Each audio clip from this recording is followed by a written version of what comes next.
Grant Cardone is the best-selling author of the 10X Rule, and Forbes called him the #1 marketer to watch. He went from being a kid labeled with ADD, almost dying of a drug overdose, to becoming a real estate mogul with a portfolio of $1.5 billion.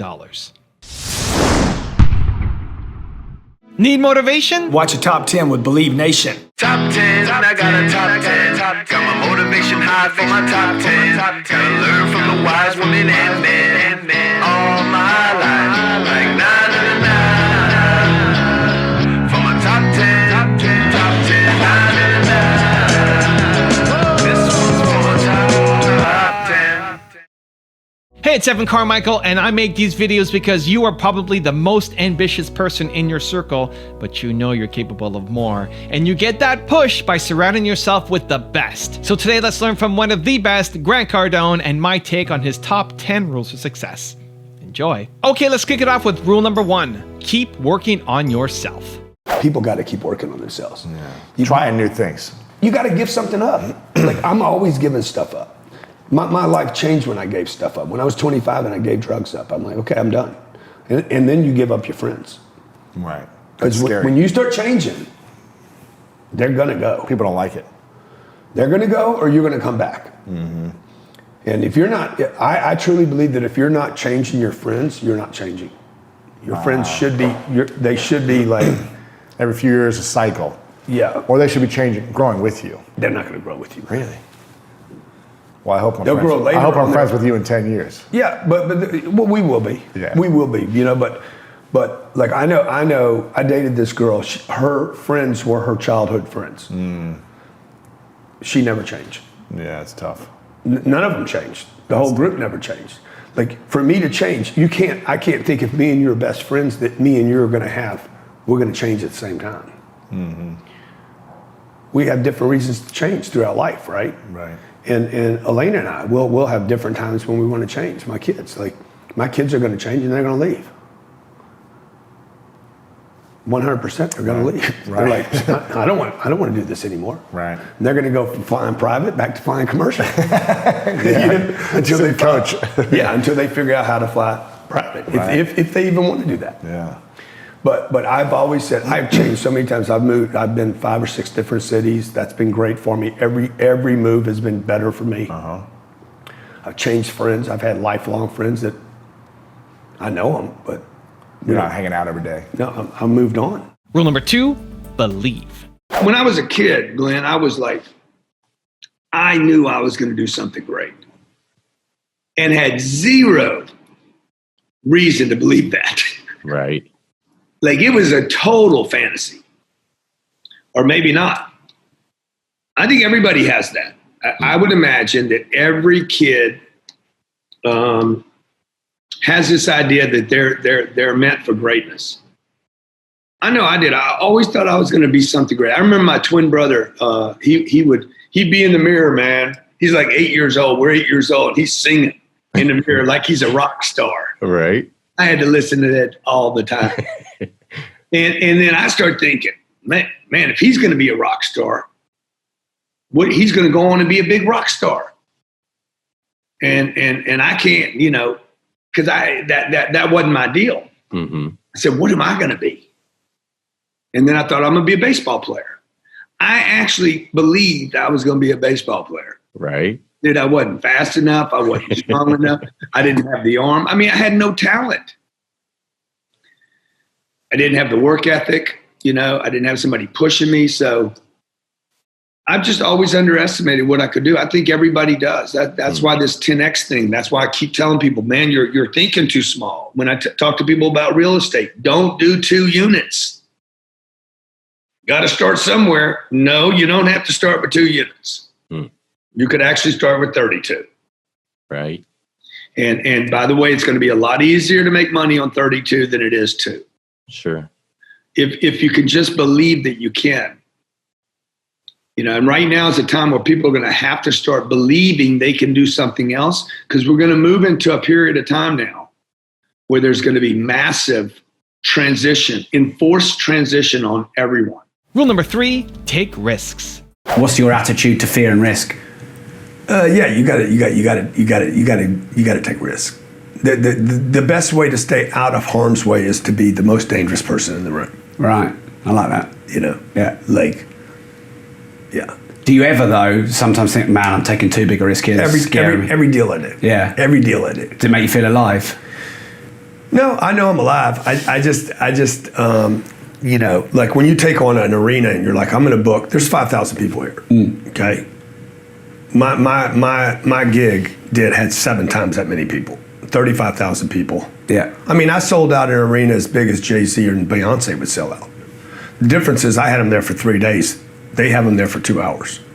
On Super Bowl weekend, our biggest football, you know. You guys laugh at our football, but we love it, right? So the biggest sports weekend in the United States of America is Super Bowl weekend. I held my event on that weekend. Freaking insane. Rule number 4, take responsibility. I know a year ago, the last time I was on this interview, I think I just started working out every day. And my body was hurting all the time. I was in pain constantly. You didn't want to do it. You were struggling. Dude, my ankles hurt, my knees hurt, my back hurt, like I had constant pain in my body. Why'd you keep doing it? Doing what? Working out. No, I wasn't working Before out. you started working my out, body was you were in weak. pain. I wasn't Gotcha. using my body. I didn't use it, and it started to abandon me. Like I wasn't paying attention to it, you know. And it's like, okay, dude, you don't want to pay attention to me. I'm going to make you pay Maybe attention. I don't pay attention to you. You know, or maybe I'll make you pay attention to me. Yeah. And then I went to a PT 3 days a week. That really didn't do anything. And I said, you know what? I need to take responsibility for this. If I want to fix something, that's the code of my life. Do you want to fix something? Take responsibility. Yeah. You take responsibility. Don't give it over to the physical therapist, the masseuse. I was trying the masseuse. The masseuse never helped me. I needed to put muscle on my bones. So I hired a guy named Anthony. He came. I said, you come to my place every day. Same time every day. Here's the money. Here, take the money. Here's the schedule. I'm never going to miss a day. Wow. And He travels with you too, or no? No. you're This out. was in the first year. Got it. And, you know, it's been 14 months. I have almost zero pain in my body. Hey, man. Everett, how you doing, buddy? Good, how are you? You got a book coming out, don't you? You just came out. Where can people get it? Get it on Amazon, easiest spot, built to serve, right there. Let's go, man. If you guys don't know Evan, follow Evan Carmichael. He's got a new book out, Build to Serve. Go grab it today at Amazon. Just a good dude right here. Rule number 5, move with speed and certainty. I had a guy the other day ask me for some advice. Okay, you know these people that ask for advice. I know you know them. Yeah. You give it to them and they don't do it. Yeah. He knew it was true. It hit him. He's like, I know that's right. And then he went and did something different. And this is a big mistake people make, man. The best things that have happened to me did not require any more thought. The best decisions I've made in my life were instant. So like my wife and I, like when I've decided to buy something, I go buy it. I don't check with her because that adds thought. It adds time. And this is another bad piece of advice I was given. Like, take time, think about it. Don't move too fast. Take baby steps. You don't know, nobody on this planet ever took baby steps. They went fast. And the faster you can go, you know, my plane is safest when it's up in the air. When it's landing, slowing down, it's in trouble. When it's taking off, it's at risk. That's interesting. At flight at full speed, it's almost the safest. Dude, that yeah. thing wants to fly. You know, and people are being conditioned to slow down, think about it, take your time, take a drug. I was put on lithium when I was 29 years old because the psychologist thought I needed to slow down. She was scared of speed. I wasn't. And at that time, were you doing well financially? Yeah, or? I was doing great, but everybody was saying, hey, you're doing too much of this and you're doing too much of that and you're going to burn and you're going to do this. And people were worried about me around me that were going slow. I was vibrating faster than they were. But a hummingbird vibrates. Bumblebees vibrate, right? They do things that are impossible. So you don't want to slow down. And you want to move with speed and certainty. That means people need to know what they're doing. If I know what I'm doing, that's why confident people, Tiger won today. Tiger won today. He's been fighting, man, been efforting. 10 years he hadn't had a win. He won today. That guy moves with speed and certainty. You know, winners move with speed and certainty because they practice, they train, they educate. Rule number 6, be a student of observation. I'm a student of observation. I observe things. I remember selling cars, saying, this is stupid. First, I learned how to do it. Control the customer, the 12 steps. Right. And then I'm like, if I do 12 steps with everybody, I can't get to 30 units a month. Mm-hmm. And then I'm like, I started skipping steps. Right. Because I wanted those 10 car weeks. And the only way to do that was walk out there and just start offering people what they were going to ask me for anyway.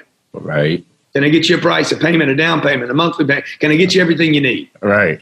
I knew that it was just a matter of about 30 seconds. They were going to ask for it all. No doubt. So I just basically intercepted the customer, sped up the processes. And then I'm like, man, I started hitting 30, 36 units, 31 units in 14 days. I'm like, this is the way to do it. And then when I lost my job, because the dealer wasn't big enough, didn't think big enough himself, didn't 10X. When I left him, I didn't have any place to go in his company or his organization. I couldn't be a star there.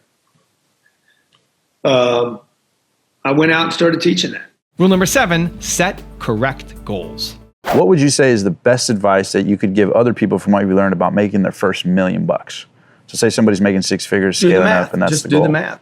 You know, what's first of all, do you want to make $1 million or do you want to keep $1 million? They're like 60% difference between those two questions. Right. So specificity in the goal. Do you want to make? Everybody watching is going to make $1 million. I mean, if you live 25 years, you're going to make $1 million. 25 times $40,000, bang, you made $1 million. If that's your goal. So this is what I talked about in the 10X rule. The goals people are setting are incorrect. And that's why people give up on their goals. Because I know so many guys that hit $1 million. Like I've had so many people come to me and say, I hit $1 million and I lost the juice. Yeah, it got comfortable almost, yeah. A lot of guys in network marketing tell me this. Like I was in network marketing, I became $1 million producer, just lost it because the goal was wrong. The goal was wrong. First of all, it wasn't your goal. Like, anybody that's got $1 million target, it's not your goal. You adopted this goal, this idea from somebody else. Because any number that ends in 0 is a lazy number. The chances of number ending in 0 is almost mathematically What a great impossible. point. What a great point. So it's a lazy concept. You just adopted somebody else's idea. I want to be a millionaire. Have you even done the math? Do the math on $1 million. It's no money. This is what people like. They God, hate Grant because your target was $1 million. You're struggling making 200. You think $1 million's impossible. You don't want me to tell you the truth. And the truth is, it is no money. As soon as you get it, I read the book, The Millionaire Next Door. Almost everybody read that book back in the 90s. It was the best book for me because it taught me I don't want to be a millionaire. It lifted the lid. I'm like, I don't want to be the guy buying a Ford truck. I don't want a Ford truck, man. Right? I got to buy a Ford truck, a used Ford truck, F-150. So one day I could be a millionaire. Yeah. And I can't go get coffee. I need to bring a brown bag to my office every day, not drink coffee at the shop in order to be a millionaire. Well, the reason I knew that was not good for me was because my dad died at 52 with a little bit of money. And I'm like, I don't want to die with money when I'm old. I want to have enough money. And that undid everything for me. I want financial freedom. I don't want to hit a quota. You know, and I think everybody's struggling for the quota. They're struggling for the bills. They set their financial plan based on what their spending is or what their apartment costs or what the mortgage is, or what their kids need, rather than I want freedom. I don't want financial literacy. I want financial freedom. You know, so I hear people say, oh, we need to teach financial literacy. No, you need to teach financial freedom, the possibility of it. What would I need? How much? You know, this whole cash flow thing that I talk about all the time. Cash flow is the holy grail of finance. That's why his business works. That's why he's able to enjoy the lifestyle he has. He has financial freedom, not a money number. Rule number 8, try a plant-based diet. 2 weeks ago, I went plant only. Plant-based. Plant-based. How's that feel? I dropped the meat, dude. I want to do that. I did that for a week last week. Yeah. And I felt amazing. I had a lot of more gas just from all the plants, I think, but just cleaning it out. That's really too much information for me. But I've had way more energy. Yeah. And less inflammation and less pain. And Yeah, I hadn't noticed. I have a little bit of inflammation in my hands, but it hadn't changed. But the plant-based thing, I watched the Game Changer show. Yeah. And when he said, "Dude, you're eating the middleman," like when I heard that, that was enough for me, right there. Eating the middleman? You're eating the middleman, meaning the cow. The cow eats the grass. Right. Go right to the source. The source is the grass. Yeah. And as soon as I heard that, I'm like, what the f am I doing eating the middleman? I ain't a middleman guy. I want to go directly to the source. Where all the energy's at. Yeah, I mean, that was the line in the show that did me. Wow. And I had been thinking about it too. I've eaten meat for 60 years. Wow. I grew up on bacon, 4 pieces of bacon every day. So good. Oh yeah, totally. The eggs. I have not eaten any meat in 12 days. And my energy is freaking this all day long. Oh, wow. 3:30 in the afternoon for the last 25 years, I crash at 3:30. Hard crash. I mean, like, I'll see you guys. Call me later, okay? What you doing at 3:30? I got a meeting. Yeah. And that meeting was on that nap, dude. And when I hit it, I'm talking coma. Deep sleep. Better than sleep at night. Sometimes it would be 30 minutes, sometimes it'd be an hour and a half. Like comatose. 12 days, I can't take a nap. I try to go take a nap, I cannot fall asleep. That's how good my energy is. Do you think you're gonna stick with this? Do you think you'll have meat sometimes? Do you think? I mean, I'm not a fanatic guy. So might have a little meat here and there or something. I'm just gonna eat what makes me feel best. Yeah. So I don't care if it was meat, if it was pork, if it was bacon. But right now, as long as I can find the greens, and I haven't missed the meat. Wow. My digestion's better. You know, my energy's freaking great. Yeah. So I don't know, man. Rule number 9, do what your competitors can't do. Our goal at the 10X Growth Conference and all the events I do, even the free events I do around, we're going to do 50 free events this year. That's crazy, man. And the reason I'm doing that is because I know guys that I don't like can't do it. Yeah. Like, you go try to do a free event, 50. Right. You'll I bleed can't out. do it. People are going to bleed out, dude. I'll bleed the guy out. That's the proper way to use money, by the way. Nice. Just run them. This is straight out of if you're not first, you're last. You know, do what your competition cannot do. And rule number 10, the last one before a very special bonus clip, is collaborate.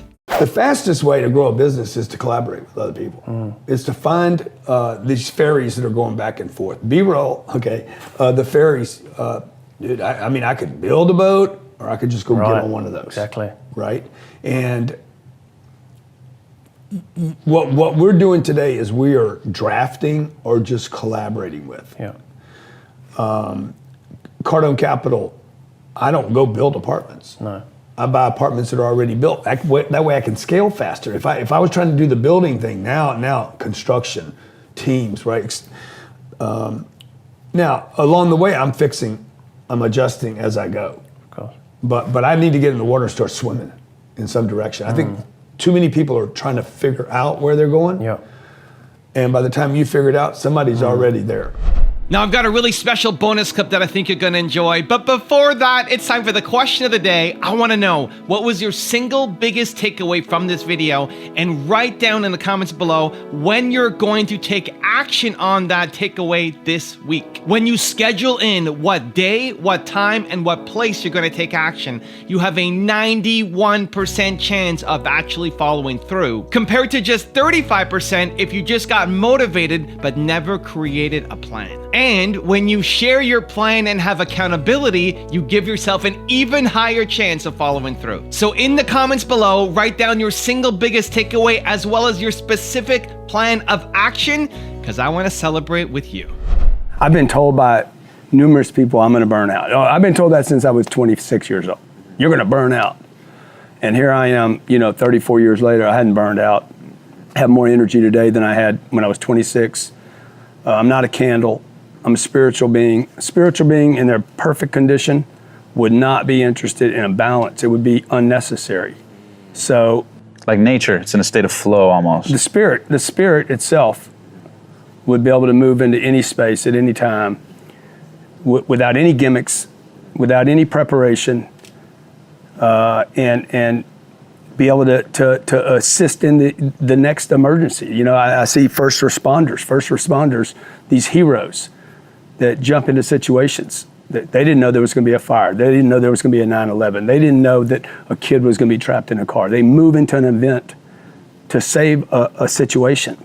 And that's what I hear Ed saying. Like, he moves into whatever needs to move in, very, very much like a liquid would, mercurial, to be mobile, you know, to be able to move into different things. This is why financial freedom is so important for people. And it's why cash flow is so important, so that people can move to their parents and help them, move to a kid in their community that needs help. And that's why I push that money message so much, because when you have enough money, balance is not what you're seeking. Contribution and charity.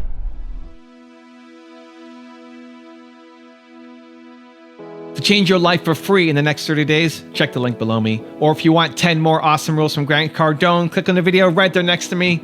I think you'll enjoy them. Continue to believe, and I'll see you soon.